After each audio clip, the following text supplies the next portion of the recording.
Righto, Cancer Diary number 3, 7:30 on Thursday. I think I go into the knife around about midday tomorrow. So lots of people have called me, and I've got to say that having a friendship network, having family that care about you, is really quite amazing. My wife has made my 2 kids ring me and say good luck tomorrow, Dad, which is really wonderful actually. But yeah, look, I'm a bit nervous. I'm a bit anxious. You know, my life is in the hands of the surgeon and the anaesthetist. The anaesthetist called me today and said, "Have you got any concerns? Are you on any medication?" He kind of explained what was going to happen. He seems like a really nice guy, but I will literally see him for 30 seconds tomorrow before they put a cannula in. It's going to be a week with a catheter in, which is going to be, I think, pretty unpleasant and pretty uncomfortable. And hopefully it won't be too uncomfortable to have the catheter in. The pain, I'm not too worried about that. Yeah, of course it's going to hurt. I mean, it's major surgery and they're going to put 4 holes in me. So I've got to look down the barrel of that. And I think the male nappies and the incontinence, so what? Everyone that is in this situation goes through it, whether you have radiation or whether you have radical prostatectomy or robot-assisted radical prostatectomy, whatever they call it. Everyone's in this together on this journey. So anyway, signing off. Post-surgery will be the next little video log. Fingers crossed. Legs crossed, willies crossed, everything crossed. Good morning. Got surgery today. So I'm just hanging out at my old family home in Sydney. I'm going to be dropped off to the hospital in about half an hour or so. Feeling okay, slept well, and had a shower, had a black coffee. I'm allowed clear fluids up to 2 hours before the operation, and that's kind of it really. So fingers crossed it all goes well. Fingers crossed it's only 2 nights in hospital. And I feel like I'm over-exaggerating all of this because some people have open heart surgery, some people have amputation, some people have brain tumours removed. Really, it's a 38mm ball that they're going to scallop out. But anyway, this is me, this is my journey, so to me it's important. Anyway, fingers crossed. Well, I'm here, about to check in to the MARTA. It's 10:20 on Friday, so I guess they'll raise a blade, make the change, rearrange me until I'm sane, and get rid of this tumour. Well, at least the view of the window is good. 10 o'clock, I'm in room 5 at the MARTA in the day ward. I think I'm dressed in my best and ready to rock and roll. So I'm rocking these cool compression stockings. I've got my John Doe tag on my foot, got my John Doe tag on my arm, and they've taken blood because they weren't sure what blood type I was. O positive, I assured them. I said I can smell it from here. Blood pressure taken 134 on 87, resting pulse 54. Don't know what my body temperature was. Anyway, there's a case before me. I've spoken to the surgeon this morning and we talked about pressure on the eyes because I'm in a partial reverse Trendelenburg position. He said no, that's no longer the case. The head's actually elevated, so you don't wake up with pressure on the back of the eyes from being essentially inverted or with your legs elevated. And he said they haven't had a problem with that for 1,400 cases at least. He also said that with the anastomosis that some hospitals actually take the catheter out at day 3. So I was a bit concerned because he was taking it out at day 5, not at day 6 or day 7. He said no, that's okay. Day 5 is completely fine. They actually do a pressure test with the bladder in situ. He said that's common practice. I actually saw that online on a video where they fill the bladder up with saline and look for leaks around the anastomosis, the sewn up joint of when they've resected out the section of the urethra. And basically I sit here, wait for an hour, play on my phone, ponder what got me here and wait to go into surgery. And I'm not looking forward to the cannula because every time they put one in it hurts because they've got to dig around my veins a bit. Old man veins, who knows. Anyway, signing off. Right, so they're the incisions, and I think it's clock on the wall, 10 o'clock. I came out of surgery at, I can't even remember, 5 maybe. And I've been falling asleep, falling asleep. They've taken about 100 blood pressure measurements and all the usual stuff, which is all fine. They've got to do that. And I just feel like I've been hit by a truck. Really, really, really, really tired. I'm just so exhausted. The surgeon's just come to see me. He said that it was a really, really good operation, which is, I guess I can only take that as really positive. And I've had a lot of messages from friends, which is really important to me, and I'm going to try and get some sleep, although I feel mighty uncomfortable, and I feel like my bladder just can't empty. So it's like when you just had 4 beers and you're about to crack the seal, and don't cough. Jeez, don't cough. If you cough, you've got to put a little pad down to take a bit of the pressure or spread the pressure or do something. Anyway, I feel I'm pretty rotten, but, hopefully I'm cancer-free, and that's a good thing, right? Anyway, I had my jelly for dinner and a glass of water and some sort of medication. No idea what that was. I think to help me pass water more.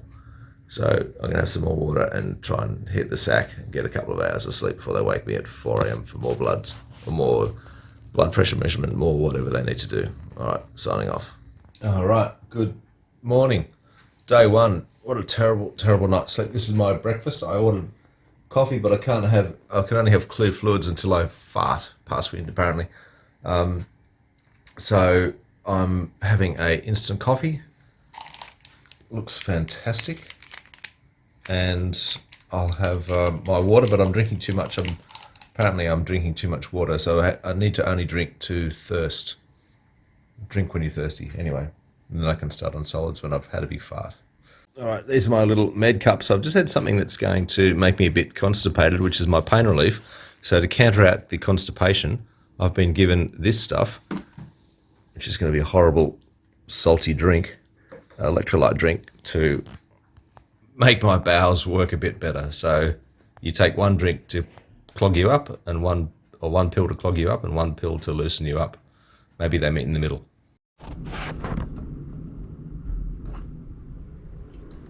Well, that's not half bad. I've migrated from the bed with my walking frame all the way to a stool. That's my hemovac. I've got my catheter coming out there, which I've got to say, your bladder goes into spasms when you first have the thing in, and so your bladder's trying to kind of do this, going, well, what's this? I've got this tube inside me and I really don't like it, get it out of me. And so you feel like you want to do a wee, but you can't, and it really hurts, like easily a 4 out of 10 pain, which is a fair bit, and it's just really, really unpleasant. That seems to have settled down, which is good. I think I explained, they gave me some meds, which they said, these are going to constipate you, so we're going to give you this, I think it's called Macrogol, which is going to loosen you up. So you take one to plug, one to unplug. Anyway, there's a shower in there. I haven't decided if I'm going to brave having a shower before I go tomorrow, or if I'm just going to stay here and be stinky.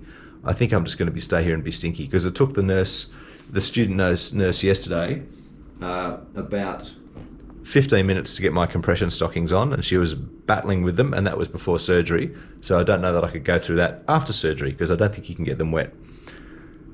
Anyway, onwards and upwards. Feeling a lot better than I was last night. Very tired, extremely, extremely bad sleep. Maybe a couple of solid hours, and that was all at 4 or 5 in the morning before they came and took observations, because they've had to come and take blood. So I've got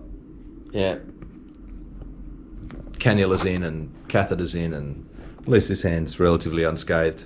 Anyway, getting there, feeling a lot better. Still a bit of pain, and I think it's because I'm sitting the way that I'm sitting. There's a bit of pressure pushing down from the abdomen onto the bladder, which pushes onto that sphincter that connects to the urethra, where they did the end-to-end anastomosis. Phew. Thanks for MASH. Now I know what an end-to-end anastomosis is. How do you perform an end-to-end anastomosis? You really want to talk about surgery? Yes. watching MASH in the 80s. Bed goes up, bed goes down, bed goes up, bed goes down, bed goes up, bed goes down, bed goes up, bed goes down. It's 8:30 and I'm exhausted because I had no sleep last night, and I've been told that they won't discharge me until I fart. So I'm doing lots of walks, which will help get the bowel moving again, but I'm a bit frustrated because if I can't fart, then I can't go home. So it sounds like such a little thing. Anyway, I might have a sit on the loo and see if I can promote some action. What a topic. Daylight savings in Australia last night, so we gained another hour. That's pretty good news. Again, not a great sleep last night, a fair bit of pain, and they've given me some more, is it Movicol? Whatever it is, it's to try and loosen the bowels up. I have done a second ginormous fart, which is great news. And that's what I'm going through. Because your belly, they pump it full of gas, apparently, to make more room in the cavity to operate. But I'm kind of creating a bit of a mess with the drain. I've graduated to a leg bag. Glad you saw that, catheter bag. And I'm allowed to have hot breakfast, but only when the surgeon says it's okie dokie. So I'm waiting for that go ahead. Although, to be honest, I'm not hungry. I haven't eaten since Friday lunchtime, and it's now Sunday morning. So I've just ordered myself a black coffee, which I'm allowed to have, and clear fluid diet until the surgeon says otherwise. All right, so I've had some good news because of my awesome farting capacity. I've been upgraded from beverages and full fluid diet to soft meals. So I've just ordered myself an omelette, hey, and a blueberry yogurt. So they want to test what's in my hemovac fluid to see if that means I could go home. They did mention creatinine, but I don't know if that was correctly heard or not from me. So I'm going to binge on a bit more crap on streaming and Brave New World, Aldous Huxley, and I'm going to tuck into my omelette, and I may or may not go home today. So it depends what pathology says and my surgeon. So the nurses need to know how much urine I'm outputting, so I have to open it up into this little container here. It's a bit tragic, isn't it? And then they'll come along and measure it, and I sit on the loo and I try and push out some more gas out of my belly. So I've got this thing sucking out of the wound, and I've got this thing sucking out of my bladder. I feel like a bit of a porcupine, or a kidney as we would say down under. Righto, it's Sunday afternoon and I've ordered dinner. I've ordered a beef casserole and mash, strawberry milk, why not, ice cream and vanilla panna cotta. So you get your little chit here. I've got to say the meals here are pretty good actually. So I've got a bit of a problem. This hemovac that is sucking all the goop out of my wound is filling too much. It should be filling less than 30 mils in 24 hours, and it's filling around about 70 mils in about half that time, or even worse. So God knows what that means. They've sent this off to pathology to get it tested and to see if there's any problems with the muck that's coming out of the wound, and then I'll know more tomorrow when the pathology comes in and I speak to the nurses and the surgeon. Another night in hospital. I should have been going home today, but chin up, you know, I'm in a hospital. What could possibly go wrong? I'm in a hospital. What could go wrong? Well, 7:45, they gave me a sleeping pill last night, temazepam, because I had been sleeping so badly. Got woken up at 4 a.m. for observations, blood pressure, temperature, that sort of thing, pulse, and that was all tickety-boo. Day 3, so I was meant to go home after 2 nights, but it'll be 3 nights clearly, and I'm going to actually see if I'm going to stay in hospital and have my catheter out rather than going all the way back home, coming all the way back here, which is 5 hours drive in a car, and I'm just not sure. Anyway, I've ordered some brekkie, and every day I seem to be able to eat more and more in terms of I'm allowed more and more. So I asked for a hash brown, for example. They said, no, can't have a hash brown, but you can have scrambled eggs or fried eggs on toast. and an apple Danish, so whatever. But I've graduated from black coffee, which is pretty dire here. It's a coffee bag, to a white coffee, which will make it a bit more palatable. Looking forward very much to getting home to my coffee machine. Anyway, I'm here and hopefully cancer free. So in terms of progress, so you can't really see much, but that's the drain that's coming out today, and my belly is still a little bit bloated and distended, so it's going to take a while to get the six-pack back. Well, I'm escaping today. It's Monday, meant to go out yesterday. They pulled the drain out. I'm still looking fat and full, so shaved like a porn star, feeling a bit stiff and a bit sore, but otherwise ambulatory, which is bonza, and ready to go back home today. So unfortunately I've got to come back in a day's time anyway, Wednesday, to have the catheter pulled out. So I'm sporting a catheter bag, but nothing I can do about that. Anyway, I'm all packed up, I'm all discharged, just waiting for a lift.